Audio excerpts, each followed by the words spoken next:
جائے اور ان کے مطالبے پورے کیے جائیں، اور پھر ہر سال کے لیے 8 مارچ کا دن عورتوں کے حقوق کا دن منائے جانے کے نام سے منایا جانے لگا۔ 1911 میں یہ دن عورتوں کا دن یوم حقوق نسوان کے نام سے مانا گیا، اور 1911 سے لے کر 2011 تک 100 سال کے عرصے میں ہر سال یہ دن منایا جاتے رہا، اور عورتوں کے حقوق کے بارے میں لوگ تقریر اور خطابات کرتے رہے اور اپنا رونا روتے رہے۔ پھر جو ظلم معاشرے میں چل رہا ہے وہ چلتا ہی رہا، کوئی فرق نہیں آیا، اور 100 سال کے بعد پھر جشن منایا گیا کہ آج پورے 100 سال ہو گئے ہیں یوم حقوق نسوان کے۔ بڑے دھوم دھام سے دنیا کے مختلف ممالک میں تقریباً جب 2011 میں یوم حقوق نسوان منایا گیا تو 100 ملکوں کی خواتین ایک جگہ جمع ہوئی تھی، اور اپنے حقوق کا مطالبہ اور اثر نو ہمیں ایک آزادی چاہیے، یہ مطالبہ کیا گیا۔ اور ہمارے اس ملک ہندوستان میں 2001 سے یہ دن منایا جانے لگا ہے۔ اس سے پہلے یہاں ہندوستان میں 2001 سے پہلے یہ دن نہیں منایا جاتا تھا، اور ہر مذہب والا اپنے اپنے مذہب کے اندر کیا کمیاں ہیں اسے دیکھنے کے بجائے، اور اس مذہب پر ہم کس قدر عمل کر رہے ہیں اسے دیکھنے کے بجائے، ہر مذہب والا اسلام مذہب پر انگلی اٹھانے لگا کہ اسلام میں عورتوں کو یہ حق نہیں دے رہے، وہ حق نہیں دے رہے۔ تمہارے مذہب میں تم عورتوں کو کیا حق دے رہے ہو؟ اپنی عورتوں کی فکر کرو۔ یہ کون سی بات ہے؟ اپنے گھر میں تو اندھیرا ہے، دوسرے کے گھر میں چراغ جلانے چلے ہو۔ تمہارے گھر میں تو تمہاری بیوی پریشان ہے، دوسری کی بیوی کو دلاسا دینے چلے ہو۔ یہ سب ایسے مکار اور غدار قسم کے لوگ ہوتے ہیں جو اپنے مذہب کے بھی وفادار نہیں اور اپنے ملک کے بھی وفادار نہیں، صرف اپنی روٹی سے سینکنے کے لیے اور اپنا الو سیدھا کرنے کے لیے ایسی باتیں کرتے رہتے ہیں۔ آج مارچ کی 8 تاریخ یوم حقوق نسوان کے نام سے یہ دن منایا جاتا ہے۔ آپ دیکھ لیں گے اللہ تبارک و تعالیٰ نے اسلام کے اندر عورت کو جو مقام عطا کیا ہے وہ کسی مذہب میں عطا نہیں کیا گیا۔ فرق بس اس بات کا ہے کہ آدمی کو اللہ کی حکمت، اللہ کی دی ہوئی عقل کی روشنی میں سمجھنا چاہیے۔ اپنی حیوانیت اور شہوانیت کی روشنی میں، اس کی ظلمت میں اگر آدمی دیکھے گا کہ کیا حق ملا ہے تو پھر ظاہر سی بات ہے اسے حق سمجھ میں نہیں آئے گا۔ اللہ نے جو عقل دی ہے اس عقل کی روشنی میں سمجھو کہ عورت کو کیا مقام ملنا چاہیے۔ اپنی عیاشی اور آوارگی کی روشنی میں سمجھو گے، اس کی تاریکی میں سمجھو گے تو پھر ظاہر سی بات ہے کچھ سمجھ میں نہیں آئے گا۔ جانوروں کی طرح جینا چاہتے ہیں اور پھر یہ کہنا چاہتے ہیں کہ عورتوں کو برقعے کے ذریعے سے پابند کر دیا گیا، تو وہ برقع تو جانور نہیں پہنتے ہیں۔ کبھی کسی گدھی کو، کسی کتیا کو آپ نے نہیں دیکھا ہوگا جو کبھی برقع پہنتی ہو۔ اب عورتوں کے بارے میں بھی یہ چاہتے ہیں کہ وہ بھی ایسی آزاد گھومتے پھرتے رہیں اور گلی کے کتے انہیں منہ لگاتے رہیں، تو اسلام یہ گوارا نہیں کرتا ہے۔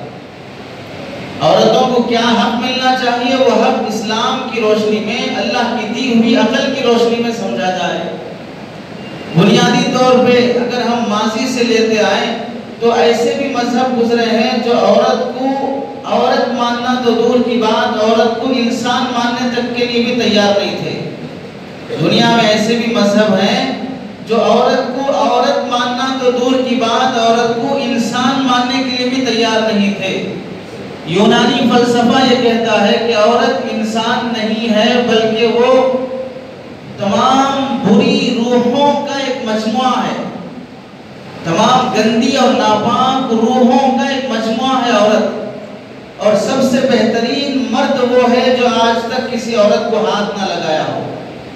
اور عیسائیت یہ کہتی ہے کہ عورت کے ساتھ تم زندگی گزارو اور اس کے ساتھ جب بندھن بن جائے اور کبھی اس کے ساتھ توڑنے کی نوبت آئے تو بھی توڑنا نہیں، ہمیشہ اس کے ساتھ بندھے رہو، خواہ مرد اس عورت پہ ظلم کیا جا رہا ہو، بیوی ہوتے ہوئے غیروں سے ناجائز تعلق رکھ رہا ہو، پھر بھی اس عورت کو عیسائی مذہب میں اپنے شوہر کے خلاف شکایت کرنے کا حق نہیں ہے۔ تم اس سے کھولا نہیں لے سکتے، تم اس عورت کو چھوڑ نہیں سکتے، حالانکہ وہ اپنی بیوی پہ ظلم کر رہا ہے اور وہ برداشت سے باہر ہو رہا ہے، بس اس صورت میں تم اپنی بیوی کو یا وہ عورت اپنے شوہر سے جدا ہو سکتی ہے جبکہ وہ عیسائی مذہب چھوڑ دے. اور دوسری صورت ہے جو بہت بعد میں عیسائیوں میں پیدا ہوئی، وہ یہ ہے کہ اگر عورت شوہر کے ہوتے ہوئے کسی غیر سے تعلق رکھے اور وہ تعلق کھلم کھلا ہونے لگے، اب شوہر کو اختیار ہے کہ وہ اپنی بیوی کو چھوڑ سکتا ہے، ورنہ اس سے پہلے اسے چھوڑنے کی اجازت نہیں. اور بیوی بھی اپنے شوہر کے ظلم سے چھٹکارا کسی صورت میں نہیں پا سکتی. اور یہودیت یہ کہتی ہے کہ تم شادی ہونے کے بعد اگر بیوی تمہیں تھوڑی بھی ناگوار لگے، تمہیں یوں سمجھیے کہ اگر کسی دن اس کے کپڑے پسند نہیں آئے، کسی دن اس کا کھانا پسند نہیں آیا، کسی دن اس کا ہنسنا پسند نہیں آیا، کسی دن اس کا چھینکنا پسند نہیں آیا، تو فوراً طلاق نامہ لکھ کے دے دو اور چھٹی کرو. برداشت کرنے کی ضرورت ہی نہیں ہے. دوسری بہت ساری عورتیں تمہیں مل جائیں گی. یہ یہودیت کا قانون ہے. زیادہ لگا لینے کی ضرورت نہیں ہے، زیادہ لٹکے رہنے کی ضرورت نہیں ہے. ہزاروں لاکھوں عورتیں تمہیں مل جائیں گی. اور یونانی فلسفہ تو ظاہر سی بات ہے وہ جانوروں سے بھی بدتر سمجھتا ہے عورت کو. چنانچہ یونان میں عورتوں کا بازار لگتا تھا.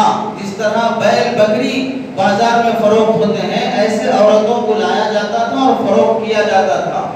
اور آج بھی ہندوستان کے بہت سے شہروں میں اور پورے ملکوں کے بہت سے شہروں میں ایسا رواج ہے. کھلم کھلنا تو نہیں ہے لیکن چھپے چھپے غریب لڑکیوں کا اسمگلنگ کیا جاتا ہے. انہیں پکڑ کے لا کے دوسرے ملکوں میں لے جا کے بیچ دیا جاتا ہے. لاکھوں کروڑوں روپے کا دھندا صرف غریب بچیوں کے ذریعے سے کیا جاتا ہے. اور اسلام کبھی سے گوارا نہیں کرتا ہے. اور ہمارے برادران وطن کا مذہب دیکھ لو، بہت سے سالوں تک قریب تک بھی یہ رسم تھی کہ شادی ہونے کے بعد اگر شوہر کا انتقال ہو جاتا ہے تو شوہر کے ساتھ بیوی کو بھی جلا دیا جائے گا. شوہر کے مرنے کے بعد بیوی کو زندہ رہنے کا حق نہیں ہے. بعد میں اسلام کا کرم یہ ہوا کہ کئی بار سمجھانے کے بعد اس قانون کو بدلنا پڑا اور سمجھ میں آیا. ورنہ بھی دو تین سال پہلے راجستھان میں پھر یہی واقعہ پیش آیا کہ شوہر کے مرنے کے بعد بیوی کو اس کی چتا کے ساتھ جلا دیا گیا. اور اسلام شوہر کے انتقال کے بعد بیوی کو حق دیتا ہے کہ چند دنوں تک اپنے شوہر کی جدائی میں غم کرو، پھر اس کے بعد اپنی خوشی کی زندگی گزارنے کے لیے تم جس سے چاہے نکاح کر سکتے ہو. مطلقہ عورتوں کے لیے شریعت نے مستقل احکام رکھے ہیں. تو یہ دوسرے مذاہب کا اور اسلام کا تعلق جہاں تک ہے، اسلام بنیادی طور پہ یہ حکم دیتا ہے یا ایھا الناس اتقوا ربکم الذی خلقکم من نفس واحدہ، اے لوگوں المصلی سے ڈرو جس اللہ نے تم سب کو ایک ذات حضرت آدم سے پیدا کیا، من نفس واحدہ وخلق منها زوجها، اور اسی حضرت آدم کی ذات سے اللہ تعالیٰ نے ان کی بیوی اور ان کا جوڑا بنایا. یہاں اللہ تعالیٰ کس قدر برابری فرماتے ہیں تخلیق میں کہ پیدائش میں ہم نے حضرت آدم کو پیدا کیا اور ان کا ساتھی اور جوڑا بنا کر ہم نے حضرت حوا کو پیدا کیا، عورت کو پیدا کیا. تو عورت مرد کا جوڑا ہے، مرد کی ساتھی ہے. اسے حقوق میں تخلیق میں برابر کا درجہ دیا ہے اور پیدا ہونے کے بعد اسے زندگی اور جینے کا حق دیا ہے. زمانے جاہلیت میں لوگ بیٹی پیدا ہوتی تو اسے زندہ دفن کر دیتے تھے. 100 واقعات ایسے زمانے جاہلیت کے لکھے ہوئے کتابوں میں جس میں اس وجہ سے لڑکیوں کو زندہ قبر میں دفن کر دیا جاتا کہ ہمارے معاشرے میں لڑکی پیدا ہونا یہ عار کا اور شرم کا سبب سمجھا جاتا تھا. اور آج بھی بہت سے گھرانوں میں جہاں پر ظالم شوہر اور ظالم ساس کی چلتی ہے، اگر پتا چلا کہ پیٹ میں حمل میں لڑکی ہے تو اسے وضع حمل کے لیے مجبور کیا جاتا ہے، اسے ابارشن کے لیے مجبور کیا جاتا ہے. اگر پیدا بھی ہو جائے کسی طرح تو پھر ساس اس بہو کو ٹارگٹ بنا کے ٹارچر کرتی رہتی ہے کہ ایسا ہوا ویسا ہوا، یہ خرچہ لے کے آؤ وہ خرچہ لے کے آؤ. ایسا جاہلانہ رسم و رواج اسلام کے مزاج کو نہ سمجھنے والے مسلمان آج بھی کر رہے ہیں. اور جس کے یہاں لڑکے ہی لڑکے پیدا ہوتے ہوں تو اس بہو کی بڑی مانگ ہوتی ہے. یوں معلوم ہوتا ہے کہ یہ پیدا کرنے والی مائیں یہ کوئی فیکٹری ہے. آپ اس میں جیسا چاہے میٹیریل ڈال کر آپ کبھی اس سے لڑکے پیدا کر لیں، کبھی لڑکیاں پیدا کر لیں، کبھی بھینس بیل پیدا کر لیں، یوں سمجھ میں آتا ہے. حالانکہ لڑکی کے اختیار میں بھی نہیں ہے کہ کیا پیدا ہونا ہے. زمانے جاہلیت میں لڑکی کو زندہ رہنے کا حق نہیں تھا، جیسے آج بھی بہت سے الٹرا ساؤنڈ جب سے نکلا ہے اس کے بعد سے یہ بدترین جہالت کا دور پھر دوبارہ شروع ہو گیا۔ آج اگرچہ قانونی طور پر پابندی ہے، لیکن جہاں پیسہ پھینک دیا جائے وہاں قانون بھی بک جاتا ہے۔ اور اسلام میں لڑکی کو جینے کا حق دیا گیا اور حکم دیا گیا وَإِذَا الْمَوْءُودَةُ سُئِلَتْ بِأَيِّ ذَنبٍ قُتِلَتْ، جب تم لڑکی کو دفن کر دو گے تو تم سے پوچھا جائے گا کہ جرم میں تم نے اسے دفن کیا ہے۔ اس معصوم بچی کی کیا غلطی تھی؟ جب دنیا کی عدالتوں میں لوگ زمینوں کی خاطر لڑتے ہیں، اپنی جائیداد اور پراپرٹی کے خاطر ایک دوسرے کے خلاف مقدمہ کرتے ہیں، ایسے ہی کل قیامت کے دن اللہ کی عدالت لگے گی اور اس عدالت میں مقدمہ دائر کرنے والی ایک معصوم بچی ہوگی، اور ادھر کس خلاف کس کے؟ وہ خود اس کے ماں باپ کے خلاف مقدمہ دائر کرے گی اور اللہ پوچھیں گے اس لڑکی اور معصوم بچی کی طرف سے کہ اس معصوم کو تم نے کیوں دفن کیا؟ وہاں مجرم بن کر کوئی محلے کا گنڈا نہیں ہوگا، وہاں مجرم بن کر کوئی روڑی نہیں ہوگا، وہاں مجرم بن کر خود اس کے ماں باپ ہوں گے جس کے پیٹ میں وہ بچی جنم لے رہی تھی۔ اور انصاف دلانے والی اللہ کی ذات ہوگی جہاں رشوت نہیں چلتی ہے، جہاں پر رشتہ داری نہیں چلتی ہے۔ اسلام نے سب سے پہلا حق عورت کو یہ دیا کہ عورت کو، لڑکی کو جینے کا حق دو، اسے مرنے سے پہلے ہی مت مارو، اسے اپنی موت سے پہلے اس کے ساتھ ظلم زیادتی نہ کرو۔ اور اللہ کے نبی صلی اللہ علیہ وسلم نے فضائل بیان فرمایا، جو لڑکی کو پالے گا، اس کی بہترین تربیت کرے گا، اسے بہترین تعلیم دے گا، اسے اچھی جگہ نکاح کر کے دے گا، اس کا نام اچھا منتخب کرے گا، اس کے رشتے کے لیے خاندان اچھا منتخب کرے گا۔ اللہ کے نبی صلی اللہ علیہ وسلم نے فرمایا کل قیامت کے دن وہ ایسا تربیت کرنے والا باپ اللہ کے نبی صلی اللہ علیہ وسلم کے ساتھ جنت میں رہے گا۔ 3 بیٹیوں کی پرورش کرو، محمد صلی اللہ علیہ وسلم کے ساتھ جنت میں جگہ پاؤ۔ اللہ کے نبی سے پوچھا گیا یا رسول اللہ 3 بیٹیاں نہیں ہیں، 2 ہوں تو کیا ہے؟ اللہ کے نبی نے فرمایا 2 کی بھی بہترین پرورش کر لو، کل قیامت کے دن میرے ساتھ اس طرح۔ اللہ کے نبی نے 2 انگلیوں کا اشارہ کر کے فرمایا میرے ساتھ ایسے رہو گے کل قیامت کے دن۔ نبی کا پڑوسی بن رہا ہے انسان کس وجہ سے؟ اپنی بیٹی کی صحیح تربیت کرنے کی وجہ سے۔ بیٹے کی تربیت پر تربیت کا ثواب ملے گا، لیکن نبی کے ساتھ مصاحبت کا کوئی فضیلت اللہ کے نبی نے نہیں بیان فرمائی۔ اور اگر راوی حضرت ابن عباس، حضرت عائشہ رضی اللہ تعالیٰ عنہ فرماتے ہیں اللہ کے نبی سے اگر پوچھا جاتا ایک بیٹی اگر کسی کی ہو اس کی پرورش کی جاتی تو کیا حکم ہے؟ اللہ کے نبی صلی اللہ علیہ وسلم ایک بیٹی کے بارے میں بھی یہی حکم فرماتے اور یہی فضیلت بیان فرماتے۔ سب سے پہلا حق اسلام نے بیٹی کو جینے کا حق دیا ہے۔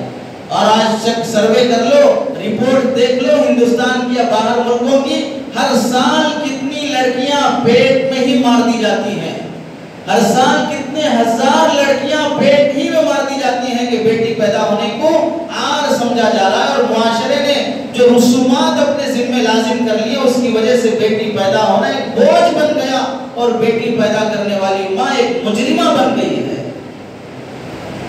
اور دوسرا حق اسلام نے دیا کہ بیٹی پیدا ہونے کے بعد اس کی پرورش اور اس کے ساتھ حسن سلوک کا بہترین توجہ اس کی طرف کی جائے۔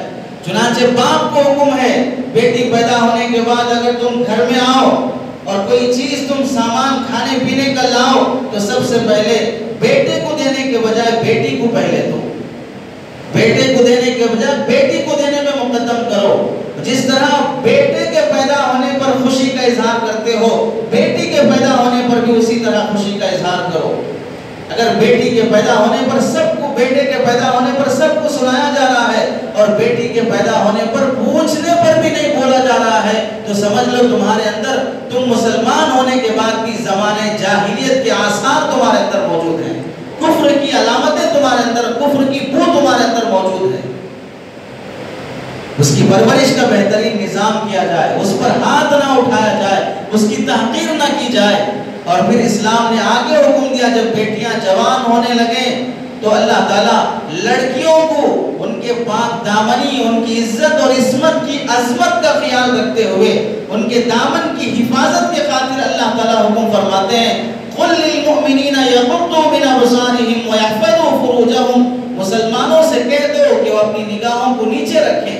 کس بات سے نگاہوں کو نیچے رکھنا ہے؟